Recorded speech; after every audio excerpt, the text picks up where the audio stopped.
বাংলাদেশ ক্রিকেটে আইসিসির আর্থিক সহায়তা বন্ধ এবং দেশের ক্রিকেটকে নিষিদ্ধ করার মতো গুরুতর অনুরোধ জানিয়ে বিশ্ব ক্রিকেটের নিয়ন্ত্রক সংস্থার কাছে 14 পৃষ্ঠার চিঠি দিয়েছেন আমিনুল ইসলাম বুলবুল। সাবেক ক্রিকেটার, সাবেক অধিনায়ক, এমনকি সাবেক বোর্ড সভাপতির এমন কাণ্ডে অবাক হয়েছেন অনেকে। দেশের ক্রিকেটের ক্ষতি করার মতো চিন্তা ভাবনা তিনি কি করে করলেন, এমনও প্রশ্ন।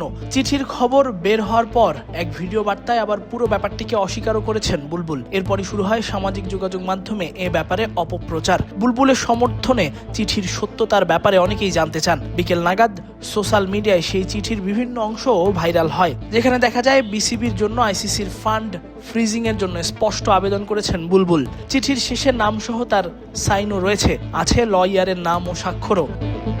5+ স্টার রেটিং প্রাপ্ত দেশের সর্বোচ্চ বিদ্যুৎ সাশ্রয়ী ওয়ালটন এসি। স্মার্ট কমফোর্ট এখন নেক্সট লেভেলে। এরপর আবার বুলবুল সমর্থিতরা চিঠির সত্যতা নিয়ে প্রশ্ন তোলেন। আইসিসি যে পাঠিয়েছে এ ব্যাপারেও তারা সন্দিহান। তাই ক্রিক ফ্রেন্ডজি যোগাযোগ করে বিসিবির পরিচালক এবং টুর্নামেন্ট কমিটির চেয়ারম্যান সিরাজউদ্দিন আলমগীরের সাথে। তিনি জানালেন আইসিসির পাঠানো সেই চিঠি তিনি নিজ চোখে দেখেছেন।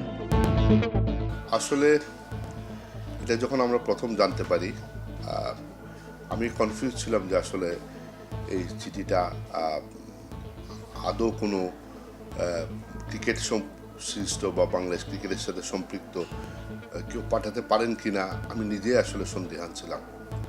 আমার কাছেও যে কন্টেন্টগুলো আমরা শুনতে পাচ্ছিলাম সেগুলো আসলে সত্য কিনা আমি নিজেই কনফিউজ ছিলাম। তো এটা আমি ক্রিকেট বোর্ডে এই যে কমপ্লেনটা এসেছে আমি নিজেই সেটা দেখেছি। আমি আইসিসি থেকে যে মেইল এসেছে সেটা আমি দেখেছি এবং আমি পুরো কমপ্লেনটা আমি পড়েছি।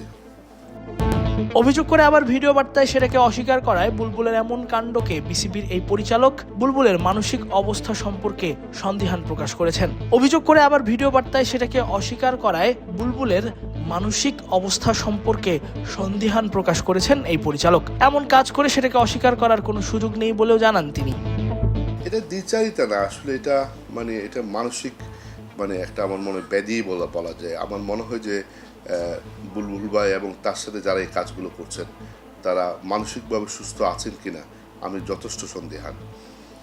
কারণ ক্রিকেট বোর্ডকে আইসিসি যে বিষয়টি জানিয়েছে এবং ক্রিকেট বোর্ড এটা অ্যাড্রেস করেছে প্রপারলি, যে কমপ্লেনগুলো যে অবজারভেশনগুলো তারা দিয়েছেন এগুলা ক্রিকেট বোর্ড কিন্তু অফিসিয়ালি এগুলো অ্যাড্রেস করেছে।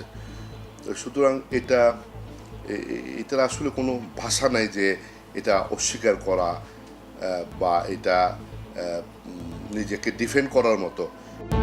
তাসফিক পলক, ক্রিক ফ্রেন্ডজি।